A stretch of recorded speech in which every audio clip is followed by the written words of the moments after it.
आप सभी का ये संघर्ष पिछले 8 सालों का है। 8 साल से लगातार आप संघर्ष कर रहे हैं। जो नेतागण हैं, जो आपके लिए दौड़ रहे हैं, उनको बीमार पड़ने का परमिशन नहीं है। बीमार नहीं पड़ सकता, परमिशन नहीं है। इतना मेहनत करने के बाद, पूरा स्टडी करने के बाद, एक स्टडी आंदोलन है, पूरा अभ्यास किया हुआ आंदोलन है। इसमें फिजिकल एफर्ट्स भी है, मेंटल एफर्ट्स भी है, दौड़ भाग है, संयम है, बहुत संयम है। और इसका परिणाम ये हुआ कि आदरणीय प्रधानमंत्री जी ने आपको 2 बार बुलाया, आधा घंटा 2 बार चर्चा की। और जब उन्होंने चर्चा की तो उन्होंने ये प्रॉमिस किया कि ये काम होना ही चाहिए। और मैं आपके साथ हूं, आपका प्रधान सेवक हूं। फिर भी काम नहीं हो रहा था, हम परेशान थे। लोग हमें पूछ रहे थे, उनको पूछने का हक नहीं है। अगर काम और लेबर मिनिस्टर है जिसके साथ मीटिंग हो रही है, काम हो रहे हैं। ब्यूरोक्रेटिक लेवल में आपको मैं बताना चाहता हूं कि मेरा कर्तव्य है कि आपको बताऊं। ब्यूरोक्रेटिक लेवल में हमारी जो मीटिंगें हुई है, cabinet secretary of India, finance secretary of India, expenditure secretary of India और लेबर सेक्रेटरी ऑफ इंडिया, इस विषय के जो सबसे टॉप ब्यूरोक्रेट्स है, उनके साथ हमारी केवल मीटिंग नहीं, चर्चा हुई है, निट्टी ग्रिटी से चर्चा हुई है। और ये पूरा जो विषय है, हम भुक्तभोगी है। हम ब्यूरोक्रेट हर 2 साल में बदलता है, सरकार बदलती है, मिनिस्टर बदलते हैं, लेकिन जो पीड़ित पेंशनर है वो नहीं बदलता है, उसको उतना ही पेंशन मिलता रहता है। तो इसलिए हमने उसका अभ्यास करके हर किसी के सामने प्रेजेंट किया। और जो हमारे आंकड़े थे, जो हमारे फिगर्स थे, फैक्ट्स थे, उसको कोई भी आज तक नकार नहीं पाया। किसी ने बोला नहीं ये गलत है, क्योंकि उसमें हमने अभ्यास किया है। हमारे पास आप लोगों में बहुत बड़े विद्वान लोग बैठे हैं, पूरे देश में हमारे लोग हैं, और जिसकी जो क्षमता है उसके अनुसार उसको काम मिलता है। लीडरशिप मतलब कोई बहुत बड़ा नायक बनने की बात नहीं है, कोऑर्डिनेशन की बात होती है कि जिसको जो आता है, सरासरी जिसको अगर कुछ आता है तो मुझे वही काम उनसे करवाना चाहिए। नंदन गौड़ा जी को उनकी कैपेसिटी है, वो काम हमने करना चाहिए। इस प्रकार हमने ये आंदोलन इसलिए छेड़ा है, ये केवल पैसों की बात नहीं है। पैसा है तो हमारा मान सम्मान है। आज 36,60,000 इतने लोगों को 1,000 से कम पेंशन है। 36,60,000 समझ में आ रहा है ना? इतने लोगों को पेंशन 1,000 से कम मिलती है। तो मेरे देश में मेरा बाप अगर भूखा है तो ये मेरा कर्तव्य है कि उसके लिए मैं लड़ पड़ूं, उसके लिए संघर्ष करूं। और इसलिए हमने ये संघर्ष छेड़ा है। आज पैसा न होने के कारण हमारे घर में हमारी इज्जत नहीं रहती, सोसाइटी में इज्जत नहीं रहती। और हम क्या चाहते हैं, 7,500 महीने लगता 2 लोगों का मिनिमम गुजारा होने के लिए पैसा मांगते हैं। मैं चाहता हूं, क्या शक्ति चाहिए हमको यह शक्ति चाहिए कि अगर मेरा नाती पोती कोई ग्रैंडसन ग्रैंड डॉटर मेरे पास दौड़ के आएगा और बोलेगा अप्पा मेरा हैप्पी बर्थडे है, तो उसको मैं 500-200 रुपए दे सकूं। ये क्षमता हम चाहते हैं। हम चाहते हैं कि हमारे देश की संस्कृति बची रहे, जहां मातृदेवो भव, पितृदेवो भव, गुरुदेवो भव की संस्कृति है। अगर हमारे घर में हमारा बाप, हमारी माँ अपमानित होती है तो संस्कृति को बहुत बड़ा धक्का है। ये हमारा मानना है। हम चाहते हैं कि हमारे माँ बाप की इज्जत बची रहे, और जो पहली पीढ़ी है उसका तीसरी पीढ़ी से संपर्क हो। पहली पीढ़ी का तीसरी पीढ़ी से संपर्क होगा, तभी संस्कृति का जतन होगा, संस्कृति का वहन होगा, अन्यथा नहीं होगा। और इसलिए हम पहली पीढ़ी और तीसरी पीढ़ी का संपर्क बनाना चाहते हो। कैसे बनेगा? मेरा नाती, मेरा पोती मेरे पास इसीलिए आएगा कि मैं कभी कभी उसको चॉकलेट खिलाता हूँ, कभी कभी उसके हाथ में पैसा रखता हूं। बराबर है? बराबर है कि गलत है? तो मेरे में ये शक्ति चाहिए कि मेरी तीसरी पीढ़ी मेरे पास आए। अगर मेरे पास पैसा नहीं है तो नहीं आएगा। तो फुकट का ज्ञान किसी को नहीं चाहिए। बराबर है कि नहीं? वो बोलेगा बुढ़े बुलाता तो है, देता कुछ नहीं, ज्ञान पिला देता है कि हमारे जमाने में हम इतने स्ट्रिक्ट थे, पैसा तो देता नहीं है। आज की पीढ़ी को जो चाहिए वो हमारी पहली पीढ़ी देने को सकनी चाहिए। ये हमारा उद्देश्य है। हमारा उद्देश्य है कि हमारे देश का बुजुर्ग स्वाभिमान से जिए। अगर मेरे घर में मेरी बहू मेरा अपमान करती है तो मेरे पास अगर 10,000 रुपए है तो मैं 2,000 का टीन शेड में भाड़े पे रहूंगा, किराए पे, और मैं और मेरी बीवी हम दोनों वहां जिएंगे, लेकिन अपना स्वाभिमान नहीं खोएंगे। अगर वो नौबत आती है तो इसलिए हमको चाहिए कि हमें अपना अधिकार मिले। तो केवल पैसों का विषय नहीं होता।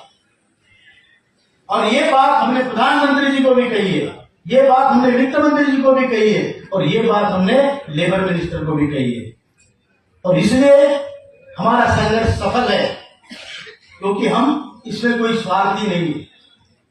यहां जो सिस्टम इस संगठन में है वो ये है कि हमारे देश में एक, आप देखो हिस्ट्री में हमारे देश में बड़े बड़े राजा हुए, बहुत अमीर राजा हुए, बहुत पराक्रमी राजा हुए, बड़े बड़े उनके पास सैन्य थे, लेकिन पूजा सिर्फ राम की होती है, क्योंकि उसने त्याग किया है। त्याग, ये संगठन त्याग पर आधारित है। अगर कुछ त्याग कर सकते हो तो आप इसमें टिक सकते हो।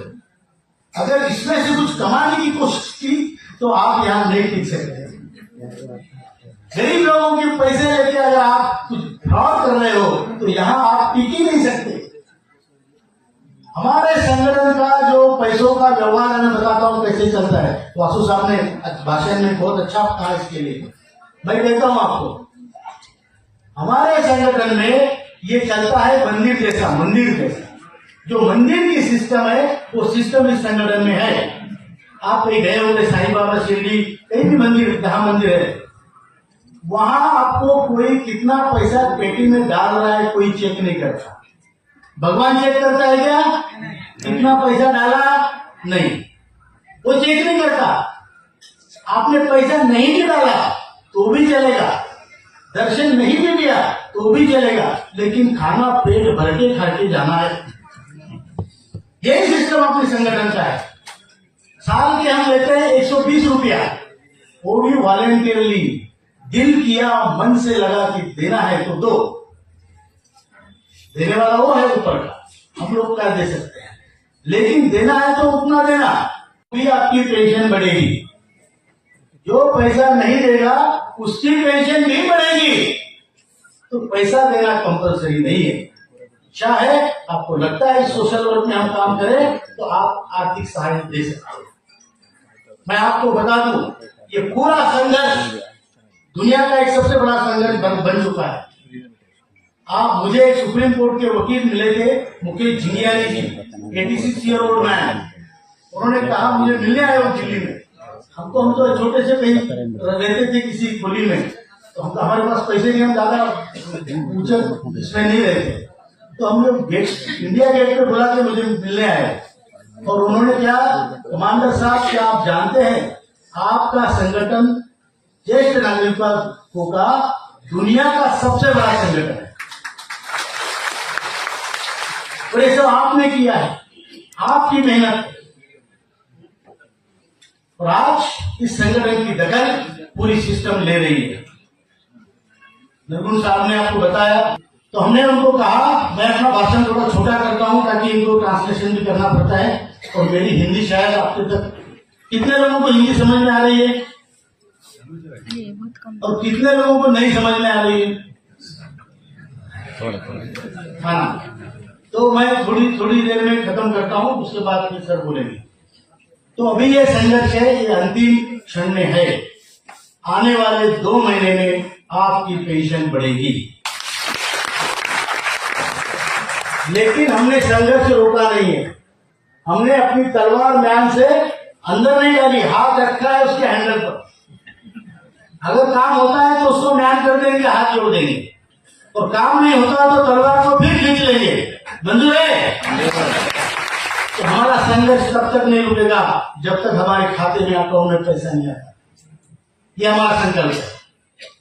दूसरी बात, हमने वहां पे जो रिकमेंडेशन दिए वो ये दिए कि 7,500 महंगाई भत्ता मिनिमम पेंशन होनी चाहिए। मतलब जिसको 1,000 या कम पेंशन है उसको 7,500 और महंगाई भत्ता मिलना चाहिए। जिसको 2,000 है अपने आप वो 8,500 प्लस महंगाई भत्ता होना चाहिए। इसका मतलब जो आज की पेंशन है उसमें 6,500, 6,500 रुपया और डीए लगना चाहिए। 3,000 है तो 9,500 प्लस डीए हो जाएगा। ये हमने वहां पे मांग रखी है। दूसरी इंपॉर्टेंट मांग ये रखी है कि जो अभी भारत आयुष्मान योजना में लोगों को 70 साल के बाद सबको फ्री मेडिकल सुविधा है, तो हमने मंत्री जी को बोला उन लोगों के लिए ठीक है, कामगार के लिए 58 साल के बाद ही शुरू होनी चाहिए। जो ईपीएस 95 पे कामगार है 58 साल के उम्र के बाद, तुरंत रिटायरमेंट के बाद मेडिकल कवर में वो आना चाहिए। तो उन्होंने कहा ये बात हम कर सकते हैं। 58 और 70 के बीच में 12 साल उनको हम ईएसआई में जोड़ेंगे। ईएसआई में जोड़ के उसके बाद 70 साल के होने के बाद ऑटोमेटिकली वो आयुष्मान भारत में आ जाएंगे। इस पर भी उनका विचार है। और दूसरी बात हमने कहा ये पेंशन कैसी बढ़ाई जा सकती है। हमने ये बोला इतना इंटरेस्ट आपका है 58,000 करोड़ हर साल का, वो पूरा इंटरेस्ट पेंशन में डालो। अभी 14,000 करोड़ दे रहे, पूरा इंटरेस्ट पेंशन में डालो। आपका कॉर्पस बढ़ता रहेगा क्योंकि आपका कंट्रीब्यूशन आता रहेगा। दूसरी बात हमने कही है कि गवर्नमेंट ऑफ इंडिया ने 8.33 कंट्रीब्यूशन देना चाहिए, जो भी उन्होंने माना है, तकरीबन माना है निर्मला सीतारमण जी ने। कितने परसेंट देते मालूम नहीं, लेकिन इन प्रिंसिपल से एग्री। और तीसरा, हमसे ले लो, हमारा 8.33 जाता है पेंशन में 12% से मालिक के, उसको बढ़ाओ 2% और बढ़ाओ। और जो सीलिंग 15,000 की है उसको 25,000 करो, लेकिन हमको रिस्पेक्टेबल पेंशन दो।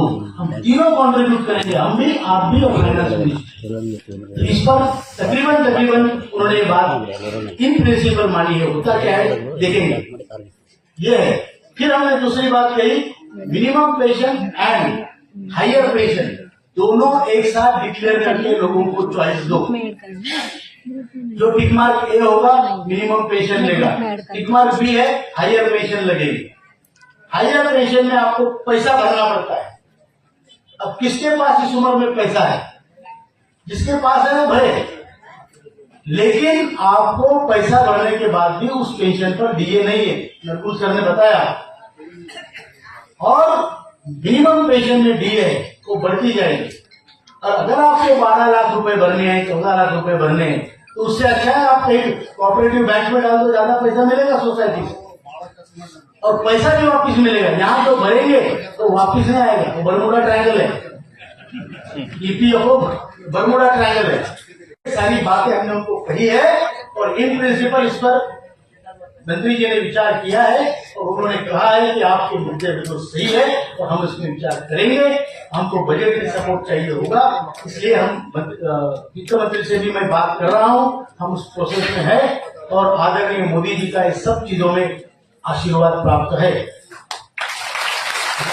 मंत्री जी ने बोला मैं सिर्फ मंत्री हूँ, मैं नेता नहीं हूँ, देश में एक ही नेता है मोदी जी, ऐसा उनका कहना था और बराबर भी है। और मोदी जी के आशीर्वाद थे आदरणीय प्राइम मिनिस्टर जी के, इसीलिए ये आंदोलन में इतनी मीटिंगें भी हुई। उन्होंने पहले से आशीर्वाद देके रखा है, लेकिन हमको ये देखना है कि लोगों की अपेक्षाएं पूरी हो। ये नहीं कि बोला कुछ और दिया कुछ, ये हम सहन नहीं करेंगे। बराबर है? अगर हमारी अपेक्षा पूरी नहीं हुई तो हम ये सहन नहीं करेंगे, फिर खड़े होंगे, लड़ेंगे, क्योंकि हम जानते हैं घर में सड़ते सड़ते मरने से अच्छा है हम लड़ते लड़ते मरे। बराबर है? इतना ही कहता हूँ, ज्यादा आपका समय इसलिए नहीं लूंगा कि हिंदी ज्यादा फॉलो भी नहीं हो रही है और मंजुनाथ जी भी यहाँ एक्सप्लेन कर देंगे। दो नारे लगा रहे, कोई भेदभाव नहीं यहाँ पे, यहाँ धर्म का ना जाति का कर्म का रिश्ता है। बराबर है?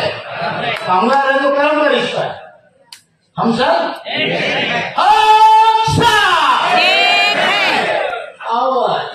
बुढ़े हो गए क्या? नहीं ना? हम सब जो बुढ़े हैं हाथ मत उठाना, दुख सकता है। हम सब दूसरा हमारा नारा है ज्येष्ठ भारत श्रेष्ठ भारत। हमारा भारत देश दुनिया में ज्येष्ठ है और दुनिया में श्रेष्ठ ही हमारा मानना है। मैडम बताएंगी ऑस्ट्रेलिया से आई है, हमारा भारत देश दुनिया में ज्येष्ठ है और श्रेष्ठ है और उस देश के हम ज्येष्ठ और श्रेष्ठ नागरिक हैं। इसका हमें अभिमान है और इसलिए हमें नारा देना है ज्येष्ठ भारत श्रेष्ठ भारत।